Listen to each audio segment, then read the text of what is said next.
Welcome to Book Crew. We are on KCCC 9:30 a.m. in New Mexico on Mondays at noon. We're available on YouTube under the Task Force Geek banner. And by the time you hear this, we'll be on every major podcast aggregator out there. I am writer and marketing Jedi Darth Hooper, and I'm joined as always by author and editor Beth A. Freely. How are you doing, Beth? I'm doing good, Dirk. I'm doing good. Wishing we had some rain, but other than that, I'm just kicking it. It is Keeping it cats and dogs out here. I mean, it is coming down like crazy. It just started. It seems like the thunder is the lightning has kind of gone down a little bit. Oh, that's good. Yeah, it is coming down like crazy here. I like that. That's my kind of weather. I like to read in that weather. Yeah, for sure. Yeah. Definitely a good reading day. No doubt about it. Yes. I'm hoping I get to do that tomorrow because it's going to rain at least for a little bit tomorrow. I'd like to do that very much. See, you need to send it back this direction. I don't think it works that way, Beth. Seems like the weather always comes from the same place, and it's always like from the southwest, and then it comes like across Oklahoma City. It's very unusual. Now, we had some weather not too long ago that did come from the opposite direction. I don't even know how that happened, but that is very weird. That's usually bad too when it starts coming from the opposite direction like that. Right, exactly. It was very unpredictable and kind of crazy. All right, well, I have an announcement to make. And my announcement is that I have been nominated for Best Erotic Writer in the ASN Lifestyle Magazine Awards. Sweet action. You go, man. That is awesome. So I am putting up the banner here for those of you who are watching this show. If you and I will have a link below in wherever it is that if you're listening to it. And in addition to that, I want to say that the voting it's an open forum to vote on the thing, and you can vote once a day. So I don't know how many people out there are fired up about voting once a day, but if you do, I sure would appreciate it. I'm going to be competing against other people who are going to have votes once a day. And it runs through, I believe it runs through July. So it's about 3 months from when we're recording this show. And we will be posting this hopefully pretty soon. But I will also, for the viewers at home, I will post my my image. I thought I had it in here. Make sure you put that on our podcast group too. I did not load it, so give me a moment, please. Oh, I don't know why I didn't load it. That's nuts. Ooh, now it's really coming out outside. I can hear it. I could hear the clap of thunder. Yeah, I heard it. I can hear it raining. I think there's a little hail involved in that. I don't like that. Hail no. It might be. Hail no. All right, there's my deal right there. There it is. Look at that. You go, man. I'm so proud of you. That's awesome. This is the ASN Awards. It started on April 13th. It runs through July 13th, and I have 7 other people that I'm running against. So it's a tight competition, and any help that you even if you just vote once, it'd be wonderful. But if you want to make it a lifestyle habit for the next month or two. That would be amazing because I will tell you that I am competing against some content creators and some models and that sort of thing that will be activating their followers to get out there, and so it's going to be a tight deal. So every vote counts on this thing, and again, you can vote every day. But that's it. I've been nominated for Best Erotic Writer, and I'm very excited about that. I would love to win that award. I do appreciate just being nominated for it, though. Oh yeah. It's very cool. Yeah. That is awesome. So anyway, Beth didn't know about it. I told her I was going to surprise her. No, this was great. That was a great surprise. I love it. Yeah, I do need to put it. I need to put it in the Facebook group. I didn't want to do it. Yes. I didn't want to do it on the weekends because it's always dead, but I'll do it on Monday and stuff and get it out there. Yeah. Yeah, I appreciate any help that anyone will give me. So get out there and vote for Dirk, guys. Vote, and this time the joke is always vote and vote often, which you can't do in legitimate, federal elections. But in this case, you can actually vote often. You can vote once a day and stuff. And I would appreciate your help. I would love to win that. It also sounds great being on a show and telling people that you've been nominated for an award. That gives me, that burnishes my resume a little bit. So that's kind of nice. It does. All right. Well, today, speaking of burnishing your resume, we're going to talk about developmental editing with a real live editor, which is Beth A. Freely. And so why don't we begin that by asking or answering what is developmental editing? Okay, so developmental editing is the editing that makes all of our author friends go and cringe because it's that deep dive into your book. It's that it's where you start to look at the core of the story, not so much who your characters are, not so much your dialogue, but it's the actual core of the story. It's making sure that everything is aligned properly, making sure you don't necessarily, you don't have the glaring plot holes. Okay. You want to make sure your female characters aren't Mary Sue's and your male characters aren't Superman's. It's the look at, is it realistic? Is your dialogue realistic? Is your historical facts, if you're writing some sort of historical novel, are those correct? It gets to the meat and gristle of your book. This goes beyond proofreading. This goes beyond grammar checking. This is, story building 101 is really what developmental editing is. It's the difference between a first draft and having a novel. Yes. It's very much the difference between the first draft and having a novel. Developmental editing is actually that process between the first draft and your final edit checks, your final proofreading and grammar checks. It's everything in between, getting it down on paper and completely blowing it out into a full-blown novel. That's developmental editing right there, where you're, like I said, you're looking for the plot holes. You're looking for places where you can expand the story, where you can add detail. And I'm not going to say show, don't tell, because there are times when you want to show as compared to tell. Sure. And there are times you want to tell as compared to show. Just like every rule, it's made to be broken. Yeah. But you have to know the rule to break it. You have to know the rule to break it. And the developmental editing, that allows you to look at your manuscript and go, ooh, I got a data dump here. Let's fix this data dump. These are the kind of things that a developmental editor will look for. Do you have a data dump? Okay, how can you break this out? How can you turn this data dump and spread it across a chapter? You have a plot hole.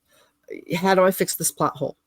What does this plot hole hurt further in the story? What does this plot hole hurt before, you find your plot hole? Because yes, your plot hole could affect the beginning of your story. So these are all of the things that a developmental editor will look for and will help an author work through if they are there. It's like a 10,000 foot view of your novel instead of people are highly familiar with line editing, which is, just fixing grammar errors and stuff. But this is looking at the whole novel and figuring out, where it needs to be improved. I know that when I got done with the second draft of my most recent novel, there were things that I wanted in there that, like, after looking at the book, I thought, I've got a theme going on here. I want to prop that up a little bit. I want to lean into the theme a little bit more. I want to put some symbolism in it. I want to, suggest some dialogue or something to prop it up there. I had some characters that were totally underdeveloped. They needed to have their own voice and their own character arcs and their own little quirks. And so this is where in the process you do all that. Yeah. The developmental editing for me was figuring that stuff out and then taking the bare bones of the original draft and trying to, shine it up a little bit and try to make it a great, a better book overall. More cohesive. A great example for myself right now, working on the samurai novel, is it occurred to me last night. I'm rolling through the second draft of this book already, and I realized, I have the perfect opportunity to have, to ask the question, what is Bushido? What is that? Why is that important to a samurai? And coming from my female character, it makes sense. So this morning I actually sat down and looked at my manuscript and said, where can I put this conversation and where it makes sense? Where can I develop this conversation within the story, within the draft, that it makes sense and it enhances the story?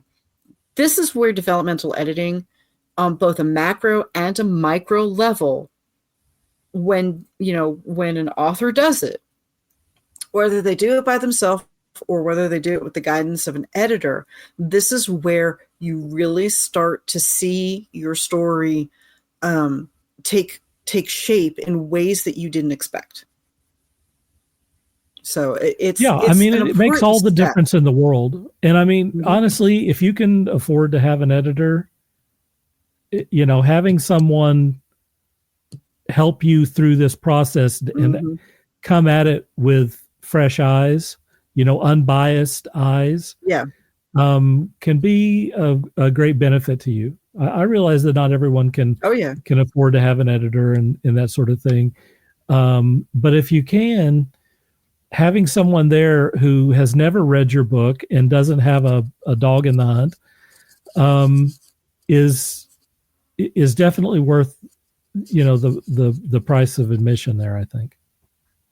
Yeah, even if you have a friend who loves to read, if you cannot afford an editor, hand that manuscript to that friend and say, hey, can you read this and tell me if I'm missing anything? Or can you read this and tell me if you see something wrong? Because then at least you've done some due diligence towards ensuring your novel is where it needs to be before you hit that publish button. And there are affordable editors out there. For sure. You know what? Start if you have to. If you can't afford an editor, start with someone who likes to read and likes to edit books. Everybody has that friend that says, "Hey, did you catch that typo in Anne Rice's Lestat novel?" There's they all always have them. one out there, and we all have that friend, and every novel has an error. I don't care how perfect you are. Yep. You're somewhere in your novel, there's an error, a comma out of place, an apostrophe missing. Somewhere in your novel, there's an error, and that's fine. We're human, and that's to be expected. But if you can't afford an editor, if you can't afford somebody that does developmental editing, get a friend to read your book and look for the plot holes, because sometimes that's all it takes. Yeah, because they're going to catch stuff. Look, it's very easy to be blind while you're writing this stuff, and the character arcs, and the setting, and what's going on. it's very easy for you to skip over something that's very important. Oh yeah. that wasn't, Yes. that isn't properly explained. And someone who's reading it for the first time might go, hey, I don't think this, I don't think you covered this properly. In my first novel, I remember I had a friend who read the story and said that they wanted on a particular scene, they said, I wish that these characters talked longer about this subject. And it's like, oh, I didn't even think about that. But when I looked at it, yeah, when I looked at it, it's like, they're absolutely right. This should be a much more in-depth conversation, because it really defines the two characters and their relationship. And I know the characters and I know their relationship, but someone who's reading it for the first time may not know the stuff that's in the cracks. Right. There. Right. And so it was. Is that important to the overall story? Maybe not. But is it flavor for the story? Well, yeah. I'm working with a gal right now who has been questioning leaving a scene in her book.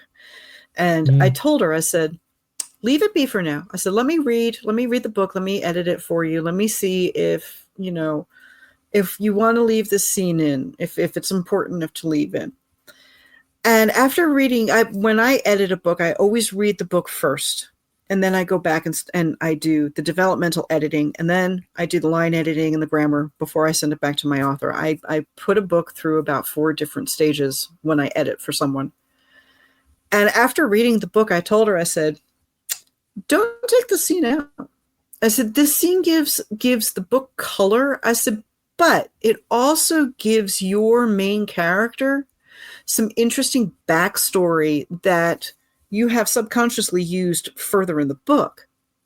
Now, she's planning on turning this book into a screenplay. I said, all right. I said, if you turn this into a screenplay, I said, and you have to take this scene out, all you need to do is you can take the scene out, but in order to keep the flavor, have your main character say something about these two over here, so that the audience understands that these two guys over here influenced her enough for her to do something further down the line in the story. You keep that connection without losing the flavor that these characters built. When you're developmental editing, these are the kind of things you need to look for. Does this relationship make sense? Do I need to explain who these people are in conjunction with my main characters? If they don't make sense, get rid of them. If they're not needed for the story, and you're going through and you realize, these guys are kind of extraneous, don't be afraid to chop it up. This is the point in your writing where you can say, I'm killing off this character here. I'm getting this character here, out of Dodge. And these two characters in the school scene, I don't need that at all, and get rid of it. This is where you do it. This is what the developmental editing is for. Yeah. How do you prepare for developmental editing? Obviously, write the story. That's the start. Right. Get the story down. The best way to prepare for it is, once you have that first draft done, walk away. Walk away for a day or 2 days. Walk away for a week. Walk away for a month. Every author is different. But walk away from it. Like you brought up, your characters, they're part of you. They're part of your mind. They're part of your soul. Okay? You know them intimately. You know them too intimately. Right. And sometimes you need to take a break from them. Yeah. You know where every freckle is on his butt, okay? I mean, sometimes you just got to walk away. You don't have to walk away for long. You just have to give yourself that mental break so that when you come back, you're looking at the story with fresh eyes. Yeah. Get feedback. Again, you can get feedback from ARC readers. You can get feedback from beta readers. You can get feedback from your mother. Have someone read the story and give you some feedback. Right now, with the samurai story I'm writing, I've got 2 people that are currently reading it as I finish chapters, and I'm sending it to them. And they're reading it, they're enjoying it. They haven't found anything yet that I haven't, that I've botched up either historically or plot hole wise. And I know these 2 people well enough to know that they will tell me, hey, you're missing something, or hey, that's not the right term for that piece of clothing. Have someone read it. You don't have to have 20 different ARC readers or beta readers. One will do, preferably one who maybe is not familiar with your writing or is familiar enough with your writing to know, they've read your stuff before. They know what your voice sounds like. They know what you're trying to do with your stories. Usually one of the first people I send my books to is my best friend, Miriam, in Arizona. I'll send it to her and she'll come back and she will have bled on that with little things that, sometimes, oh, you should have seen the original. You should have seen the originals for Dorian, the way she bled on those. But if she hadn't done that, that book would not have been, that book would not have turned out the way it did. Have someone else read it. From there, once you pass it off to a friend, go ahead.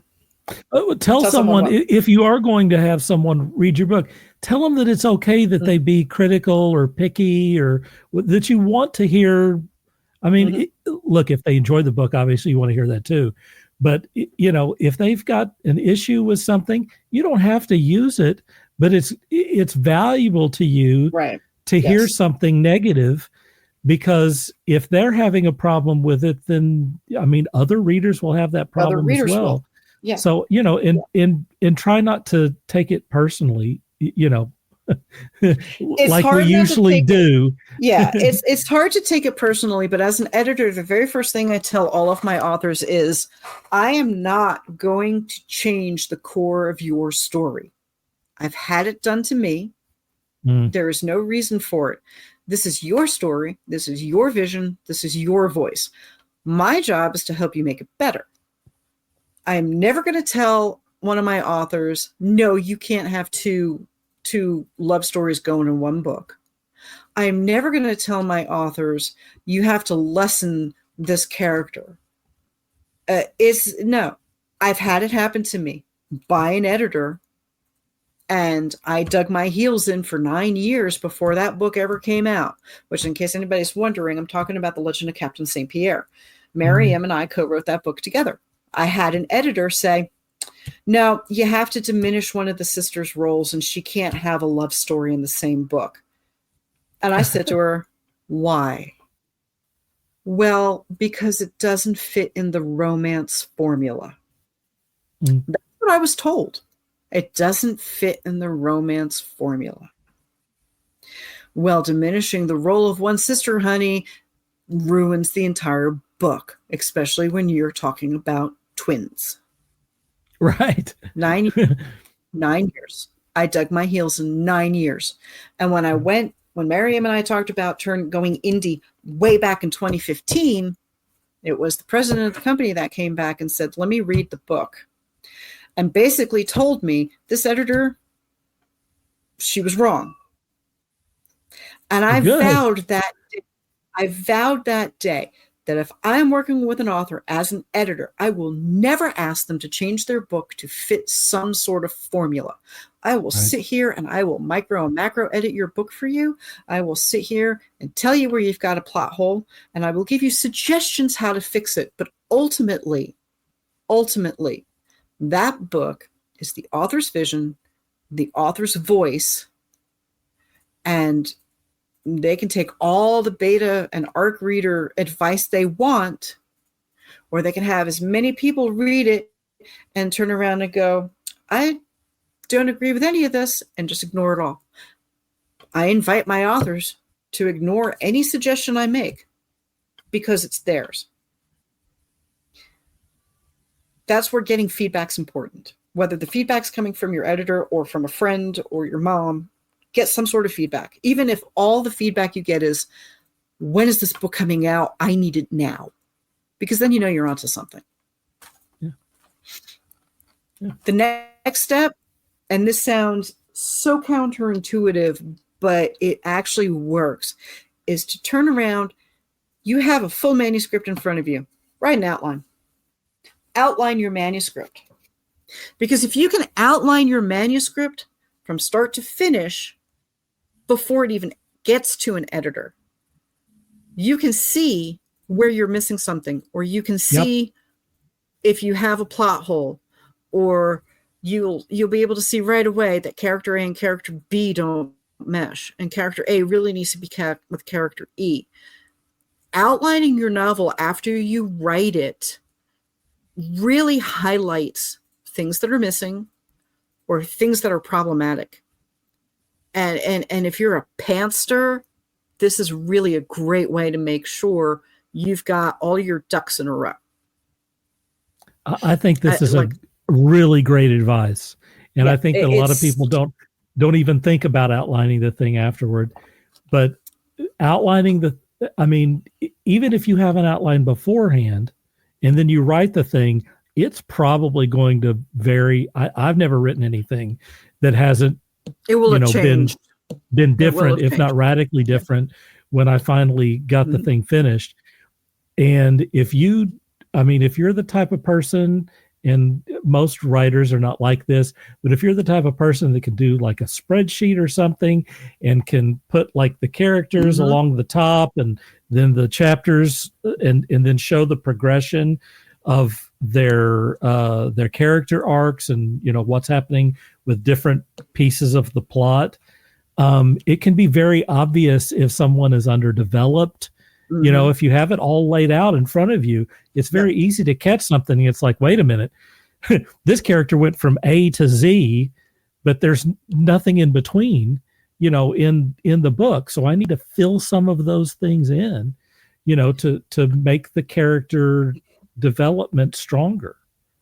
One of my favorite ways of actually, when I'm able to actually sit down and do this, one of my favorite ways of doing it is taking a bunch of index cards and actually writing out the outline on index cards and then taping them to a whiteboard. Oh, yeah.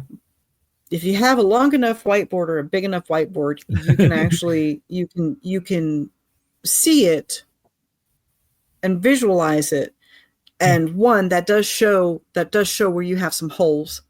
And two, those cards, if you're taped or if you're using, you can use sticky notes. You can get index cards with sticky on them. You can pull that card right off and you can move it. If you realize that this point here needs to go in chapter 5, the point from chapter 4 needs to go into chapter 5. This is all part of the developmental editing process. And there's nothing that says you have to follow the outline that you built before you wrote the story and stick to it all the way through. Oh, we all know that. Definitely not. We know that. Yeah, definitely not. I have changed scenes in, Love of a Samurai so many times, right? I've changed one scene like 5 times already until I was finally happy with it. And I moved things from that scene to another one. This is part of the developmental editing process. Outline your manuscript after you write it. Take a look at it. And the other thing I suggest is while you're outlining it, okay, if you are an auditory type of person, put your manuscript in Word and listen to it as you outline it. Yes. That's another great way of catching something. Yeah, Word will read to you. And it's a great way to catch things. As you could be sitting there listening to it and go, wait a minute, I thought I wrote that scene and it should, I thought I wrote that paragraph and it should be right here. Yeah. Because we can read and read and read and read and read, and our eyes will fill in things. Yep. And as a writer, we may think that we wrote something and we actually didn't. It's one of those things like, did I really do that? Was it a fever dream? So listen to it while you're outlining it, because that will actually give you can hear your story. You can hear how it flows by listening to it, just using Word, and then outline it at the same time and see where you're missing things. Yeah. It's excellent advice. And then, once you do that, the fourth thing that I want you to do as an author is you've got your outline. Look at it. Look at your outline. Look at your manuscript. You've listened to it. Now, what are your goals with the book? Are you happy with how the book finished? Are you happy with the relationship in the book? Are you happy with the murder mystery? If once you outline it and you have that visual reference, and now you have an auditory reference if you listen to it as well, you are able to outline exactly what you want to do with this book. Is the book going in the right direction? Is the book long enough? How about your tone? Do you have a consistent tone right? Through the book? Mm-hmm. Is there a lot of comedy? Is it dark? What is or is it consistent right. throughout the entire book? If your goal was to write a dark romance, and after you have gotten feedback and you've outlined it and you've listened to it, you realize you wrote a rom-com, right? You might need to rethink your goals. Lean just into a little bit. Yeah, lean into it. It may not come out the way you expect.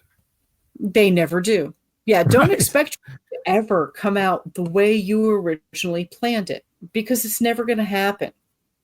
Never. I have 11 books under my belt. I'm working on 12 and 13 right now. And I can tell you, neither one of them are coming out where I initially planned them to come out. It's not going to happen. Because as we build our stories, even if we're building a story from an outline, as we build our stories, they move and they flow and they change.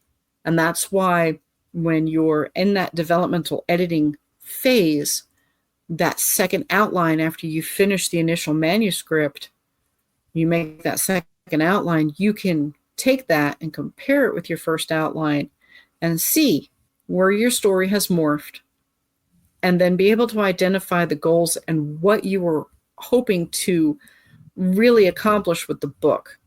If you're lucky, you're on target. Yeah. If you're lucky, you've gone completely different direction. And I say lucky because sometimes that's how we learn that, oh my God, I can actually write a rom-com, or, oh my God, I can actually write a dark romance. Sure. It can be a pleasant surprise. It can be a very pleasant surprise. A very pleasant But you might have to adjust some stuff. Yes. So that it works with, the new thing that you have. Yes, exactly. Exactly.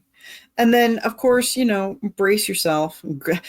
As we like to say, gird your loins for that formal feedback you're going to get from an editor. Okay. Yeah. Because once you've done developmental editing, it can go in two sections. There's the first section that you as the author do. You do your developmental editing first. You prepare the book for an editor to take and say, okay, what do we need to do here? If you've done your job right as the author, and you've developmentally edited your own book, and you've done your second draft, third draft, 100th draft, whatever, and you send it to your editor, if you've done it right, your editor does not have a lot to do. Yeah. And there's absolutely no reason why any author, traditionally published, indie published, doesn't matter. There's absolutely no reason why you can't go and do your own developmental editing. It is possible. Plus, if you cannot afford an editor and you go through these steps and you look at your book and you do the developmental editing yourself and you re-edit your book and you have one more person read it and they don't find anything glaring in it, again, you've done it right and you should feel comfortable enough to release that book. Yeah. So it's not as scary as it sounds. And a lot of people are scared to have an editor look at their book. A lot of people are scared to, go back in through their own book or let other people read it.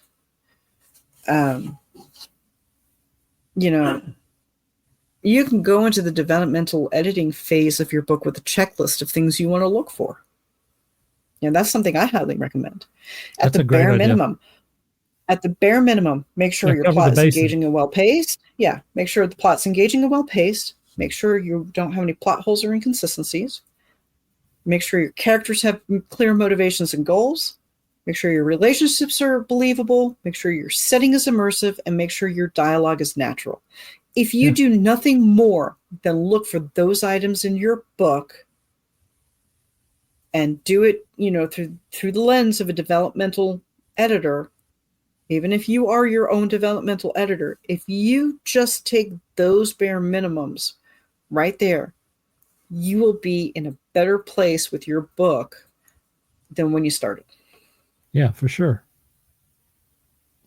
Well, Beth, we're getting close to the end of this thing.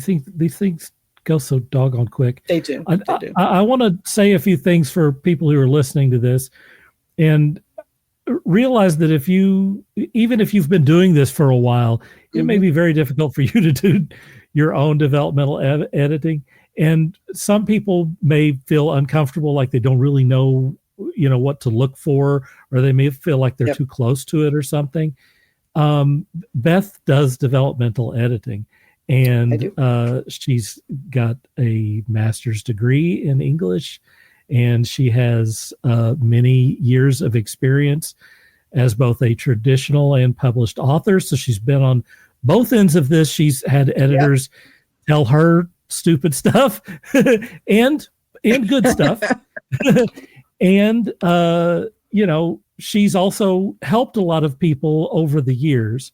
So if you are in a position and you have the luxury of having the resources where you can afford a developmental editor, then, perhaps you can consider going to Beth and asking her to take a look at your book. Beth, where should they go to do that? They can find me, Facebook, reach out with a Facebook message. Just let me know, hey, I heard your podcast. I would like to talk to you about developmental editing. And even if you don't hire me, even if you just have a question or you want to know more about it, just reach out to me. You can reach out to me on Instagram at BA Freely. I am on Threads and Blue Sky at BA Freely, I believe. But you can also reach me via both of my websites, BethAnne, ANNE, Freely, FREELY.com. There's a place there that you can contact me. You can also reach me through themusesfunhouse.com. And I do try to keep my prices affordable. And if you really want to use me as your editor, but you are concerned about cost, come talk to me. I will work with you. I will keep it in your budget, and we will get your book the way you want it so that you release a book that everybody wants to read. I'm not an expert on this, but I have looked at some editing prices, and Beth is very reasonable, particularly for what you get. Because I do it all. I do everything. I do from soup to bolts, soup to nuts to bolts, as they say it. Yeah, she's going to turn it over, and you're going to be working with Beth, and Beth is awesome. So that's one of the great benefits of not only are you getting the intellect and the experience, but Beth is just a really cool person, and I think that's having someone talk about your book can be very difficult, but I promise you that talking to Beth is going to be a pleasant experience for you. Thank you, Dirk. I appreciate that. You're welcome. All right. Well, we're just about done with our deal. I'm going to say that what I'm going to do is say vote for me. That's what I'm going to talk about. Yes, go and vote for Dirk. Please get over there and vote at the ASN Lifestyle Magazine Awards.com. That's going to run through July 13th. I'd appreciate your vote. And I guess that's it. Let's wrap it up. That's it. That's all we got. All right. That's all we got. What else do you need? Uh, for Beth A. Freely, I'm Dark Cooper saying until next time, dream hard.